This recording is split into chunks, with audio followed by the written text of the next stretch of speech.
हम सुनाते हैं कथा में। उनके कोई संतान नहीं थे, खूब प्रयास किया लेकिन संतान जब नहीं हुई तो अंत तो गत्वा उन्होंने ठाकुर जी को ही अपना पुत्र मान लिया और श्री कुंज बिहारी लाल जी का एक सुंदर मंदिर बनवाया और पूरा दुनिया दर्शन करने आया। सब कहते कुंज बिहारी, और वो दोनों दंपति कहते हमारा कुंजो बेटा, ये हमारा कुंजो बेटा है। लेकिन एक बात और सुनिए, मैं कई घरों में गया हूं, वो लोग बोलते हैं, पर जब कोई संत आवे, कोई कथा वक्ता आवे, कोई महापुरुष आवे, सबके सामने ऐसे नहीं बोलना है। पर एक जगह मैं कहीं गया था मुंबई में, तो मेरे सामने वो ऐसे बोल गए, देखो महाराज जी कैसा खड़ा है इतरा करके। उनका भाव था, तो मैंने फिर उनको समझाया, मैंने सुनो ये भाव आपके एकांतिक होने चाहिए, सबके सामने नहीं। क्यों? मैंने कि मेरे मन में दोष आया, आप ऐसा कैसे बोल सकते हो ठाकुर जी को? लेकिन ये आपका निज भाव है तो निज ही रहने दीजिए, सबके सामने नहीं। कई लोग प्रकाशित कर देते हैं अपने ठाकुर जी के प्रति। संबंध गोपनीय रखना है, प्रेम को ज्यादा ढिंडोरा मत पीटो, उसको गोपनीय रखो। कुंजो बेटा जो कौन है? बोले हमारा कुंजो बेटा। एक बार गांव के लोगों ने आकर के सेठ जी से कहा, बोले सेठ जी आप इसको कुंजो बेटा करते रहो तो अच्छा आपकी भावना है, संस्कार कौन करेगा आपका चले जाने के बाद? बोले तुम्हारा कौन करेगा? बोले हमारे तो बेटा हैं वो करेंगे।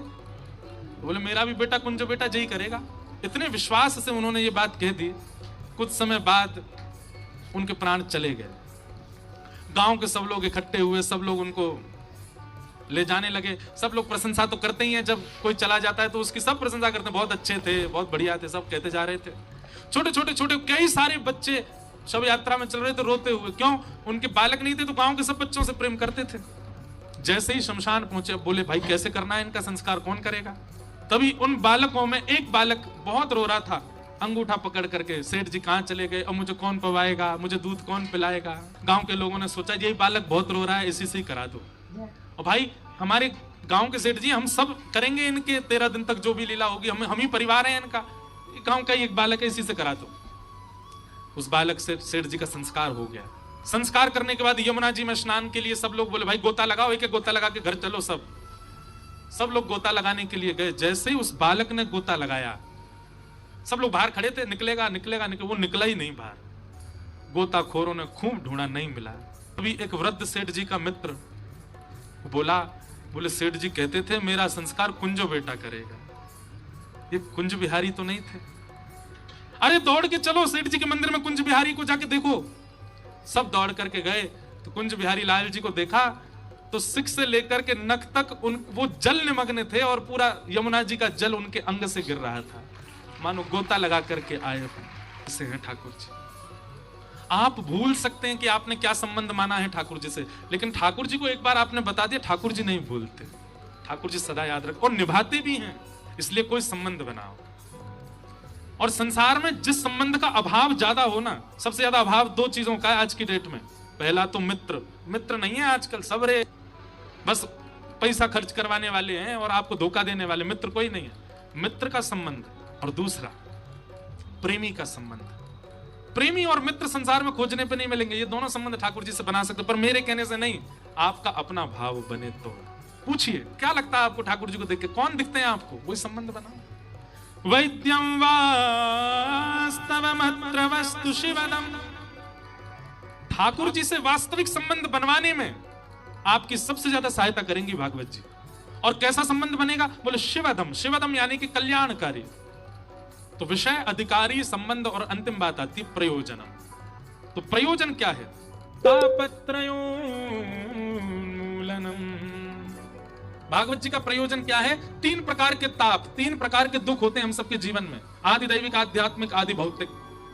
पहले भी बोल चुका हूं कि कथा ताप निवृत्त करती है। इसका मतलब यह नहीं कि आपके जीवन में संकट नहीं आएंगे। आप हनुमान चालीसा पढ़ करके गाड़ी में बैठ करके निकल जाओगे, इसका कारण यह नहीं होता कि फिर आपकी गाड़ी पंचर नहीं होगी, आपकी यात्रा मंगली होगी।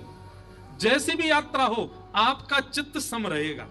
समत्व सिखाती है भागवत जी कथा। वैद्यम वास्तवमत्र वस्तु शिवदम तापत्रयोन्मूलनम। श्रीमद् भागवते महामुनि कृते किंबा परीश्वर सद्यो हृदयवरुध्यते त्रिकृतिभिः शुश्रूषु विस्तक्षणा आप सब लोग जितने भी यहां बैठे हो कथा में, सब हम कह रहे हैं आप भाग्यशाली हो, सौभाग्यशाली हो, पर किस लिए भाग्यशाली हो? तो भागवत जी कहती हैं, व्यक्ति जैसे ही कथा में आकर के बैठ जाता है और कथा में बैठ करके उसका कथा में यदि मन लगने लग जाता है, तो यही मानना चाहिए कि उसका मन नहीं लगा है, चित्त में ठाकुर जी बैठे हैं, इसीलिए उसका बैठने का मन हो रहा है, इसीलिए उसकी बैठने की इच्छा हो रही है। सद्यो हृदय वरुध्यते त्रिकृत भी, कथा सुनने की इच्छा मात्र से कथा में रुचि बढ़ना, ये कब होता है? बोले ठाकुर जी बैठ गए चित्त में। बंधुओं, कथा सुनते समय सप्ताह के लिए आप इतने पवित्र हो कि ठाकुर जी चित्त में बैठे हैं, पर होता क्या है, 7 दिन के बाद जब पुनरावृत्ति वही संसार की होती है, वही ठाकुर जी फिर त्याग कर देते। मतलब कथा सुनना एक प्रकार का अवसर है कि ठाकुर जी चित्त में आ गए, बस अब उनको पकड़ के रखो, वो भागे नहीं वहां से, चित्त छोड़ के जाए नहीं।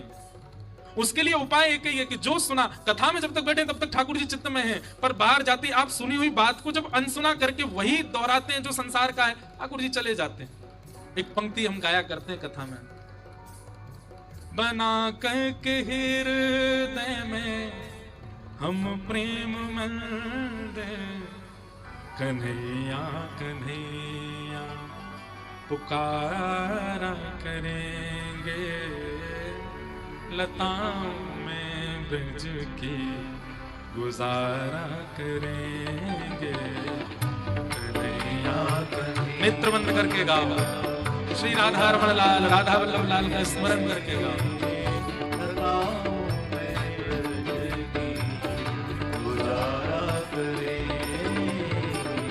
कन्हैया कन्हैया पुकारा करेंगे, लताओं में ब्रज की गुजारा करेंगे, कन्हैया कन्हैया पुकारा करेंगे, लताओं में ब्रज की। उच्च स्वर में गाओ मेरे साथ।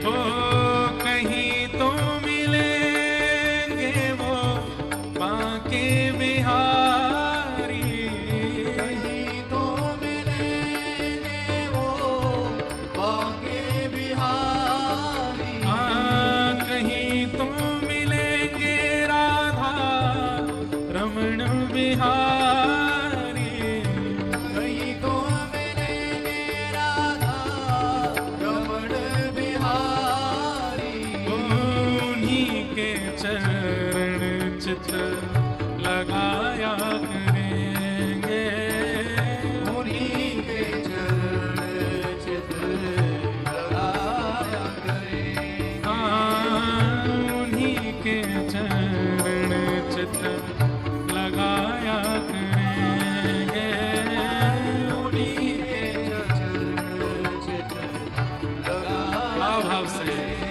कैसे? कन्हैया कन्हैया पुकारा करेंगे, लताओं में ब्रज की गुजारा करेंगे, कन्हैया कन्हैया पुकारा करेंगे, लताओं में ब्रज की गुजारा। श्री वृंदावन बिहारी लाल की।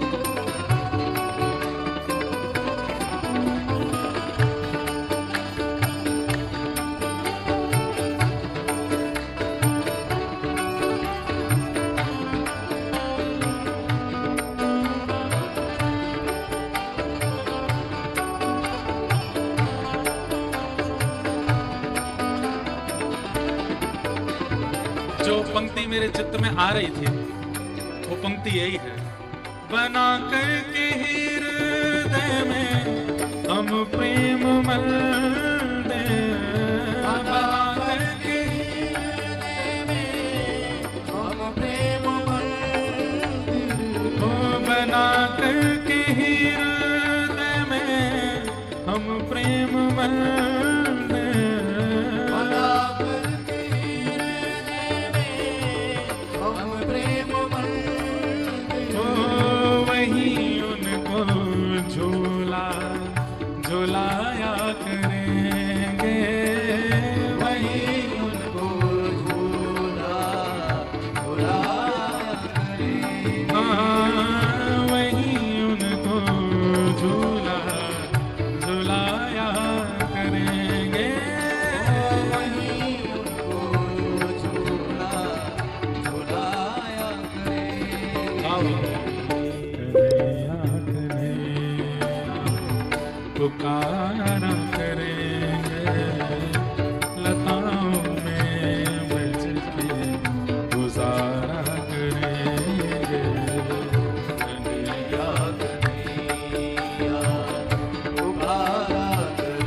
बिहारी।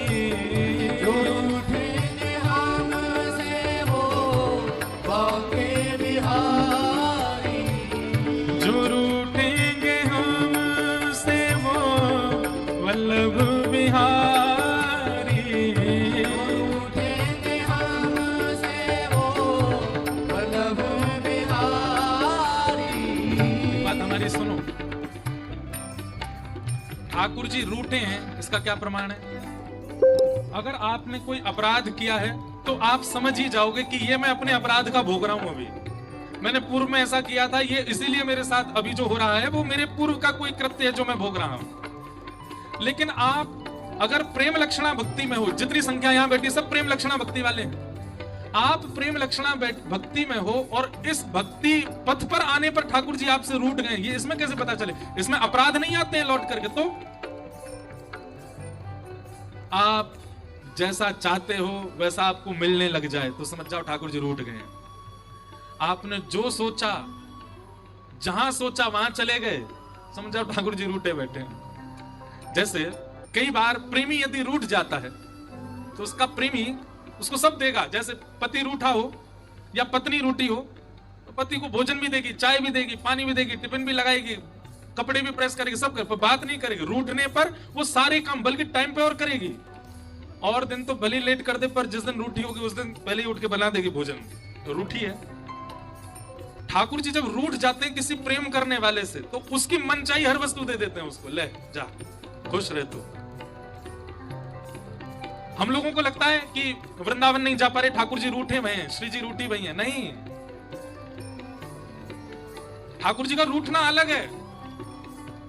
आपका वृंदावन का मन बना और तुरंत व्यवस्था हो गई, चले गए तो समझो रूठे हैं। लेकिन आपका जाने का मन बनना, योजना ही नहीं बन पा रही, कभी कोई रुकावट, कभी कोई रुकावट, कभी कुछ, तब समझो ठाकुर जी प्रसन्न है, खेल रहे हैं मेरे संग, आने नहीं दे रहे हैं। ठाकुर जी का रूठना अलग है। ठाकुर जी रूठते हैं तो सब दे देते हैं, जो चाहोगे सब ले जाओ, मेरा पीछा छोड़ लेके चल भाई यहां से। लेकिन ठाकुर जी जाको पकड़ के रखे, वाकू के ना ये तो नहीं दूंगा, जो तो मैं खाऊंगा, ये तो मेरा है, मैं अपने पास रखूंगा, तो वही दूंगा जो तेरे काज जरूरी है। इसलिए भैया आपकी मन चाहिए मनोकामना छठ में पूरी हो जाती है तो समझ जाओ बिहारी जी रूठे हुए हैं। क्या करो? जो रूठेंगे हमसे वो बांके बिहारी। रूठेंगे हमसे वो बांके बिहारी। जो रूठेंगे हमसे वो रमण बिहारी। जो रूठेंगे हमसे वो रमण बिहारी। चरण पड़ उन्हें हम मनाया करेंगे, चरण पड़ उन्हें मनाया करेंगे। हाँ, चरण पड़ उन्हें हम मनाया करेंगे, चरण पड़ उन्हें हम मनाया। आओ सब लोग। कन्हैया कन्हैया पुकारा करेंगे, लताओं में ब्रज की गुजारा करेंगे। कन्हैया कन्हैया पुकारा करेंगे, लताओं में ब्रज की गुजारा करेंगे। ओ उन्होंने नचाए हैं ब्रह्मांड सारे, उन्होंने नचाए हैं ब्रह्मांड सारे। ओ मगर अब उन्हें हम नचाया करेंगे, मगर अब उन्हें हम नचाया मगर अब उन्हें हम नचाया करेंगे, मगर अब उन्हें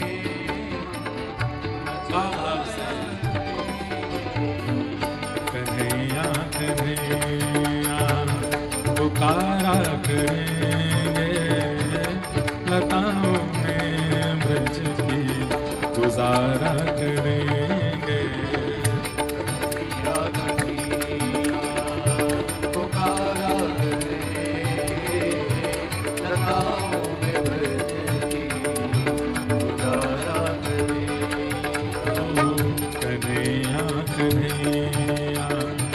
पुकारा करेंगे, लताओं में ब्रज की गुजारा करेंगे। जय जय श्री राम। तो भैया कथा में आ गए हो तो उसका मतलब क्या है? कथा में आए हुए श्रोता को ठाकुर जी विचार नहीं करते, योग्य है अयोग्य है, उसके चित्त में बैठ ही जाते हैं। आए तो हैं चित्त में, पर अब ऐसी कोई योजना बताओ कि कैद कर लो, ये जाए नहीं यहां से। और उसका एक ही तरीका है, क्या? आप जो भी कथा में सुनते हैं, जरूरी नहीं है कि 100 बात व्यास ने कही तो 100 की 100 बात मुझको पालन करनी है, पर ज्यादा से ज्यादा पालन करने का तुरंत प्रयास करो। कथा सुनते सुनते यहां से जाते तुरंत आपकी लाइफ में वो चीज एड ऑन होनी चाहिए। तो उससे क्या होगा? चित्त में आए ठाकुर जी, वो सदा के लिए बस जाएंगे। कथा में आने से आपको एक लाभ मिल गया कि ठाकुर जी आ गए, पर वो रुके रहें, डटे रहें। वो कब होगा? जब आप पालन करोगे। तो वैद्यम वास्तवमत्र वस्तु शिवदम तापत्रयोन्मूलनम श्रीमद्भागवते महामुनि कृते किं वा परैरीश्वरः सद्यो हृद्यवरुध्यते त्रिकृतिभिः शुश्रूषुभिस्तच्छणा। मीराबाई, सूरदास आदियों ने क्या किया? एक बार चित्त में ठाकुर जी आए तो सदा के लिए रोक लिए। माई मेरे श्याम लगो संग डोल, मीराबाई कह रहे हैं, जित जाऊं उत ठाड़ो ही पावे। और मैं बोलना ना चाह रही हूं, फिर भी बिना बुलाए बोले, श्याम लगो संग डोले, माई मेरे श्याम लगो संग डोले। हम ब्रजभाषा बोलते हैं तो आपको समझ आ जाती है ना, इसका मतलब समझ गए? श्याम लगो संग डोले, जैसे हम किसी को कहते पीछे पड़ा रहता है मेरे, तो उसी को ब्रजभाषा में गोपी गा रही है, माई मेरे श्याम लगो संग डोले। जहां जाऊं जित जाऊं उत थाड़ो ही पावे। जमुना जी चली जाऊं तो मां खड़ो रे, कुंज में चली जाऊं मां खड़ो रे, बंशीवर चली जाऊं मां खड़ो रे, जन कहां आ जाए। बहुत सुंदर पद है, माई मेरे। अरे हम गा नहीं रहे, ताली नहीं बजाओ। आप लोग कहोगे महाराज जी कथा का भजन संध्या कर देते। अब क्या करूं, आ रहे हैं इतने भाव, ये सब जगह नहीं आते। मैं फिर कह रहा हूं, यहां कोई ऐसा वैष्णव बैठा है जिसकी वजह से आ रहे हैं। अच्छा, लाली कह रही है मेरी वजह से आ रहे हैं।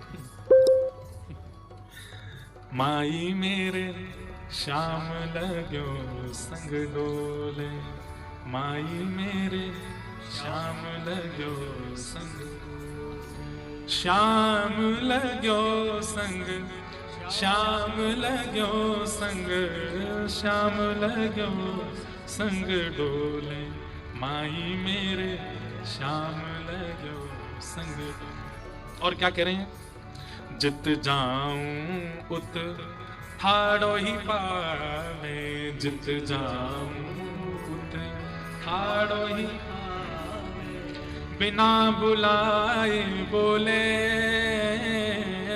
बिना। अब इस भाव का दर्शन करो।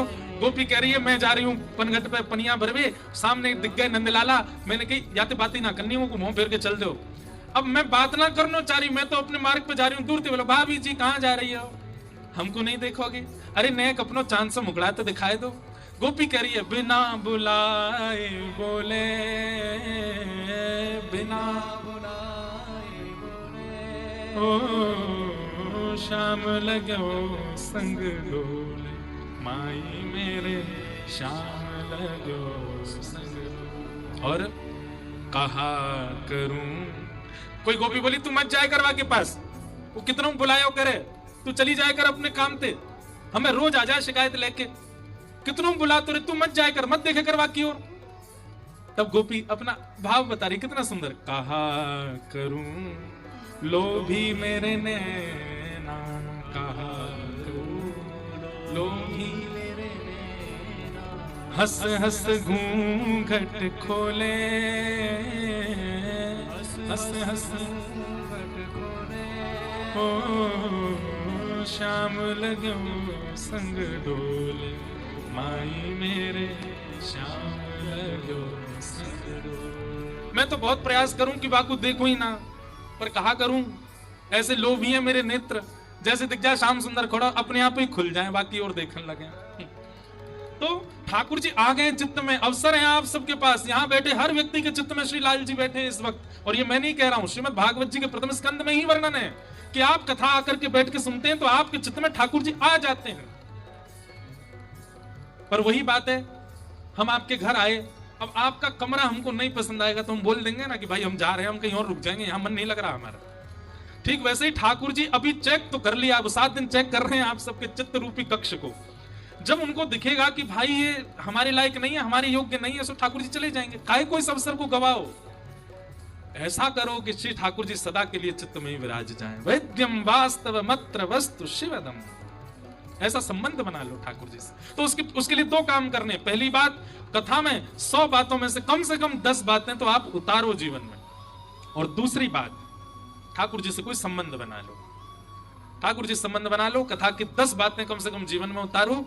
नहीं जाएंगे ठाकुर जी चित्त छोड़ के, सदा चित्त में रमण करेंगे, सदा चित्त में विहार करेंगे। राधा रमण जी कौन है? ये सप्त निधि मंच पर ये कौन है? ये आचार्यों के चित्त में जो प्रकट हुए वही हम सबके लिए बाहर प्रकट हो गए। राधा रमण जी कौन है? श्री गोपाल भट्ट जी के चित्त में विराजते थे, उन्हीं के भक्ति भाव विरह भाव से प्रकट होकर प्रत्यक्ष आ गए। कुंज बिहारी लाल कौन है? श्री स्वामी हरदास जी के चित्त के जो ठाकुर जी, जिनसे वो चित्त में ही लाड़ लड़ाते थे, वही चित्त से बाहर प्रकट होकर के आ गए, वही बिहारी जी हैं। हितरवंश महाप्रभु के चित्त के ठाकुर जी श्री राधा वल्लभ लाल, रूप सनातन के ठाकुर जी मदन मोहन और गोविंद देव, मधु पंडित के ठाकुर जी श्री गोपीनाथ, और जुगल किशोर के ठाकुर जी श्री हरिराम व्यास के ठाकुर जी श्री जुगल किशोर। ये सब उनके चित्त के ठाकुर जी हैं, चित्त से प्रकट है गए। बस सप्त निधियों में 3 ठाकुर ऐसे हैं, ध्यान से सुनना, इन सप्त निधियों में 3 ठाकुर ऐसे हैं जो आज के नहीं है, बहुत पहले ही वो आ चुके थे। कौन कौन? गोविंद देव, गोपीनाथ और मदन मोहन। बिहारी जी को स्वामी जी ने प्रकट किया, राधा वल्लभ लाल जी को श्वेत द्वीप में महादेव सेवा करते हैं हरिवंश महाप्रभु लेकर के आए, और राधा रमण जी को गोपाल भट्ट गोस्वामी जी ने प्रकट किया। जुगल किशोर जी जुगल वन में, वृंदावन में किशोर वन है, किशोर वन में प्राप्त हुए। पर ये 3 ठाकुर, मदन मोहन, गोपीनाथ और गोविंद देव, इन 3 ठाकुरों का निर्माण भगवान के परपौत्र वज्रनाभ ने किया था। अब हम रूप गोस्वामी को कैसे मिले ठाकुर जी वो सुनते हैं। तो श्री चैतन्य महाप्रभु प्रवचन कर रहे थे और उस प्रवचन में सामने रूप गोस्वामी बैठे हैं। तब चैतन्य महाप्रभु ने बताया कि वृंदावन, किसी ने कहा बोले वृंदावन में मंदिर तो एक भी नहीं है, पहले तो वृंदावन केवल वन ही था ना, ठाकुर जी थोड़ी विराजते थे। तब चैतन्य महाप्रभु प्रवचन करते हुए ये कथा सुनाते हैं, ये भागवत जी के दूसरे महात्म की ही कथा है। बोले भैया, भगवान की 16,100 पत्नियां वज्रनाभ के साथ ब्रजमंडल आ गई भगवान के धाम जाने के बाद, और वे 16,100 पत्नियां इतनी विरह में रहती थी, ठाकुर जी की इतनी याद में रहती थी। तब वज्रनाभ ने सांडिल्य मुनि को बुला करके पूछा कि मैं क्या करूं कि मेरी माताओं को थोड़ी प्रसन्नता हो। तो उन्होंने कहा एक काम करो, तुम ठाकुर जी की आकृति बनवाओ और मैया को दिखाओ। बोले आकृति कैसे बनवाऊं? बोले माताओं के बीच बैठ करके संत जनों के पास जा जाके लीला सुनो, चरित्र सुनो, रूप कैसा, गुण कैसा सुनो, उससे बनवाओ। बहुत ध्यानपूर्वक सुनिएगा। तो श्री वज्रनाभ भगवान के परपौत्र, इन्होंने खूब लीला गुण सुने, और उसके बाद कंस के कारागृह में जिस शिला पर देवकी मैया ने भगवान श्री कृष्ण को जन्म दिया, वो जन्म वेदी भगवान की, कंस के कारागृह की, उस वेदी पर, जिस वेदी पर भगवान का जन्म हुआ, उस वेदी से उन्होंने ठाकुर जी का रूप बनवाया, स्वरूप बनवाया। मदन मोहन, गोपीनाथ और श्री गोविंद देव, 3 रूप बना करके इन तीनों को वस्त्र में ढक करके और अपनी माताओं को बैठाया, और बैठा करके बोले मैया आपको कुछ दिखाना है। जैसे ही वस्त्र हटा में, तो एक का रूप देख करके इनके हाथ बिल्कुल कृष्ण जैसे हैं, ठाकुर जी जैसे हैं। दूसरे का बोले इनका कटी भाग बिल्कुल ठाकुर जी जैसा है। और जैसे ही गोविंद देव जी इनके ऊपर से जैसे वस्त्र हटाए, तो माताओं ने घूंघट कर लिया। वज्रनाभ बोले आपने घूंघट क्यों किया? बोले ये तो बिल्कुल कृष्ण जैसे ही हैं, इनका रूप तो श्री ठाकुर जी जैसा ही है। तो गोविंद देव, गोपीनाथ, मदन मोहन, आप तीनों का स्वरूप देखेंगे एक से लगते हैं। जैसे इधर ये गोपीनाथ जी हैं, मदन मोहन जी हैं और वे गोविंद देव जी, तीनों का रूप एक जैसा ही लगेगा आपको देखने में। बहुत सावधानी से सुनो। सबसे पहला, भागवत का विषय क्या है? कहीं जाते हैं तो उस स्थान का कुछ ना कुछ प्रभाव आपके ऊपर होता है। भागवत जी के कई प्रभाव हैं, परंतु एक विशेष प्रभाव होगा कथा सुनने से। वो क्या है? तो कहते हैं धर्म प्रौजित कई तवोत्र परमो। आपके चित्त में परम धर्म करने की बहुत इच्छा प्रकट होगी। परम धर्म किसको कहते हैं? दो बातें होती हैं, धर्म और परम धर्म। अभी आप लोग बिजनेस करते हो, जॉब करते हो, हमारे भी पराग जी सिंगिंग करते हैं, पायलट प्लेन उड़ाता है। आप जो कुछ भी अपने घर परिवार के पालन पोषण के लिए करते हो, सही तरीके से, गपलेबाजी से नहीं, सही सही तरीके से जो क्रिया करते हो वो सब धर्म कहलाता है। वो सब आपका धर्म है। वो पहले है, बाकी सब बाद में है, क्योंकि उससे आपका संसार चल रहा है। जिससे आपका संसार चल रहा है, जिससे आपका घर चल रहा है, जिससे आपकी प्रतिष्ठा, आपका ऐश्वर्य, आपके परिवार का पालन पोषण हो रहा है, वो सब धर्म कहलाता है। और परम धर्म क्या होता है? तो सीधा उदाहरण है, जिस क्रिया से हमारा तन, हमारा शरीर पुष्ट होता है वो धर्म है, और जिस क्रिया से हमारी आत्मा पुष्ट होती है वो परम धर्म है। जिससे आपका संसार पुष्ट हो रहा है, जिससे आपका तन पुष्ट हो रहा है, वो सारी क्रिया धर्म है। और जिससे आपका मन पुष्ट हो रहा है, जिससे आपके विकार नष्ट हो रहे हैं, जिससे आपकी बुद्धि शुद्ध हो रही है, वो सारी क्रिया परम धर्म है। तो श्रीमद् भागवत क्या करती है? परम धर्म की स्थिति आपके चित्त में ज्यादा हो जाएगी। तराजू ऊपर नीचे होता है ना, जहां भार ज्यादा वहां की तरफ ज्यादा झुका रहता है। ठीक वैसे ही अभी हमारी स्थिति क्या है? धर्म और परम धर्म बराबर है, पर कथा सुनते सुनते क्या होगा? धर्म का पटला ऊपर जाएगा, परम धर्म का नीचे आएगा। मतलब जिससे मन पुष्ट हो, जिससे बुद्धि पुष्ट हो, जिससे विकार नष्ट हो, जिससे आत्मा शुद्ध हो, वो करने का ज्यादा मन करेगा। वृंदावन जाना ये धर्म नहीं है, ये परम धर्म है। क्यों? वृंदावन जाने से तन पुष्ट नहीं होता। वृंदावन में कई बार इतनी भीड़ होती है कि हमारा तन तो पूरा कुचल जाए। कई बार आप लोग अपने उन मित्रों को वृंदावन ले जाते हो जो कभी गए नहीं है।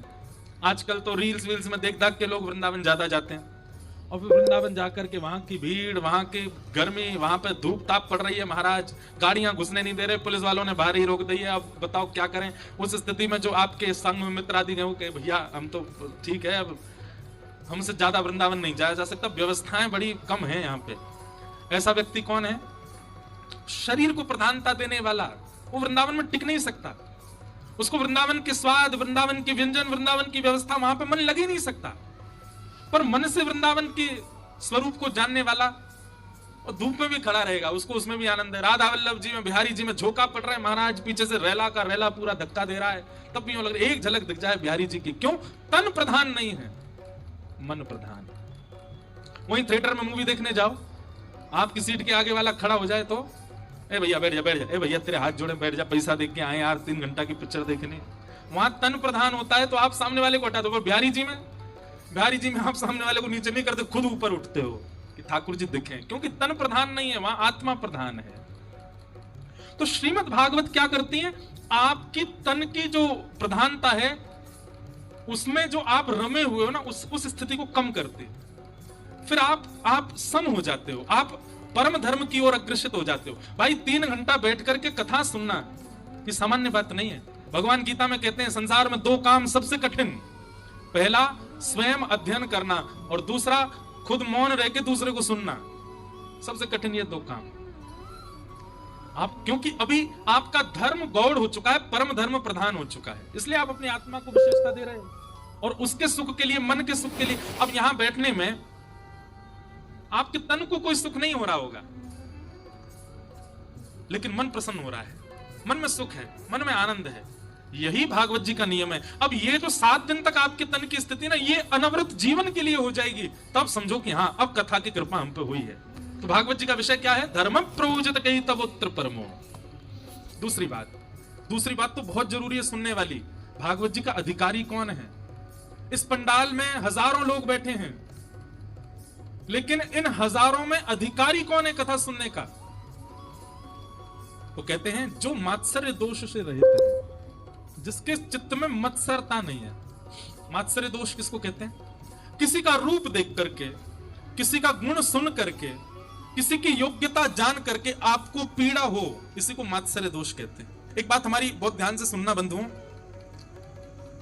कामी व्यक्ति भी एक समय पर भगवत प्राप्ति कर सकता है, क्रोधी व्यक्ति भी एक समय पर भगवत प्राप्ति कर सकता है, आदि आदि दोषों से युक्त व्यक्ति को भी भगवत दर्शन हो जाएगा, लेकिन ईर्ष्यालु व्यक्ति को ठाकुर जी नहीं मिल सकते। और आज की डेट में ईर्ष्या बहुत बढ़ गई है। आप किसी की योग्यता देख करके सहन नहीं कर पाते, किसी की श्रेष्ठता देख करके। और एक बात बताएं, बहुत ध्यानपूर्वक सुनना, ईर्ष्या करने वाले व्यक्ति के चेहरे का तेज चला जाता है। क्यों? जैसी किसी की योग्यता दिखता है तो योग्यता देख करके, योग्यता सुन करके उसके चित्त में एक ज्वाला सी जलती है। वैसे देखो, ईर्ष्या एक ना एक बार जीवन में सबको हुई है। इस संसार में ईर्ष्या से कोई नहीं बचा, यहां बैठे सबको भी हुई है। ईर्ष्या जब होती है तो आपने देखा है आपके नेत्रों के अंदर, आपके मुखमंडल पर, आपकी छाती में एक अलग सी अनुभूति होती है। किसी को सुंदर देख लिया, किसी की योग्यता देख ली, किसी को बहुत पॉपुलर देख लिया, या किसी हमारे संग पढ़ता था, फेल होता था, आज देखो इतनी बड़ी कंपनी चला रहा है। मन में ईर्ष्या आ गई ना। तो ईर्ष्या एक विचित्र प्रकार की ज्वाला आपके चित्त में प्रकट करता है, जिससे आपके चेहरे का जो तेज है धीरे धीरे कम होने लग जाता है। भले ही ऊपर से पाउडर पोते आओ तो बात अलग है। वास्तविक आपका जो रूप है ना, ये रूप से बहुत कुछ पता चलता है कि मानव कैसा है। कामी, क्रोधी, लोभी, मोही, सब आपकी आकृति बता देती है चेहरे की। आप कहोगे कौन बताता है? फेस रीडिंग करने वाले नहीं। भजन करते करते करते आप नाम जप इतना कर लो, इतना कर लो, नाम जप का ये प्रभाव हो जाएगा कि आप फिर जिसको देखोगे ना, आप अपने आप आकलन लगा लोगे, इसके चेहरे के हाव भाव से लगता है इसमें क्रोध बहुत है। विवेक बुद्धि जागृत हो जाती है भजन से। हम नीचे नहीं बोलेंगे, मंच से बोल देते, पर कई लोग मिलने आते हैं, प्रणाम करते हैं ना, तो इतना तो कथा करते करते मुझे भी अनुभव हो गया कि चेहरे से मैं भी पता मुझे चल जाता है कि ये व्यक्ति किस स्थिति में ज्यादा है। वो बात अलग है कि मुझे दोष नहीं देखना चाहिए, सबको हम प्रणाम करते हैं, सबको वंदन करते हैं, पर हम महिमा बता रहे हैं भजन मार्ग की, भक्ति मार्ग की, कि इस पर चलने से व्यक्ति को इतना अनुभव तो हो जाता है कि आप व्यक्ति को पहचान जाओगे कौन सद है कौन असद है। ईर्ष्या दोष, तो व्यक्ति को कथा सुनने का अधिकार नहीं है। आप कहोगे महाराज जी यहाँ कोई जांच करने वाले तो खड़े नहीं है जो जांच करें, हाँ भाई इसमें ईर्ष्या अंदर मत, यहाँ तो सब आएंगे।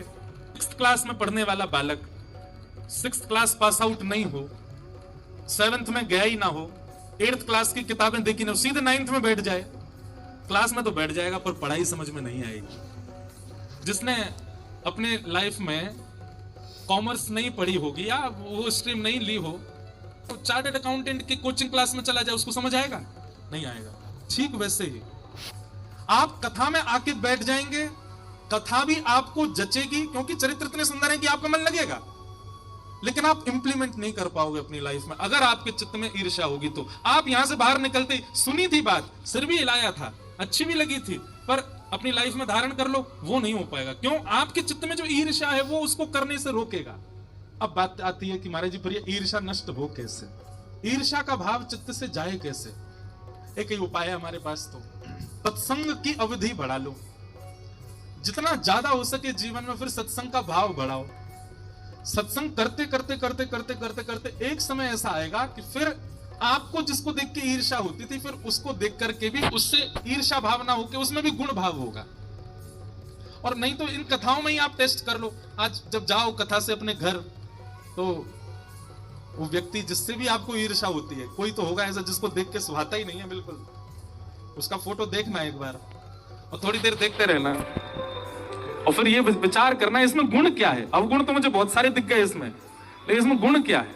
और कहीं आपको अगर गुण दिख गया तो बस समझ जाना अब कथा आपके ऊपर असर करेगी, धीरे धीरे ईर्ष्या दोष नष्ट हो जाएगा। सत्संग में, कथा में, भजन मार्ग में, भक्ति पथ पर ईर्ष्यालु व्यक्ति भगवत प्राप्ति में जाएगा, नहीं मिलेंगे उसको ठाकुर जी। अच्छा, ईर्ष्या भी कई बार भक्तों में भी ईर्ष्या होती है, इसने ऐसा श्रृंगार किया तो इससे बढ़िया करके दिखाऊंगा, इससे यूं करके दिखाऊंगा। ये दोष तो नहीं है, पर यह भी नहीं होना चाहिए। ईर्ष्या भाव चित्त में मत रखो।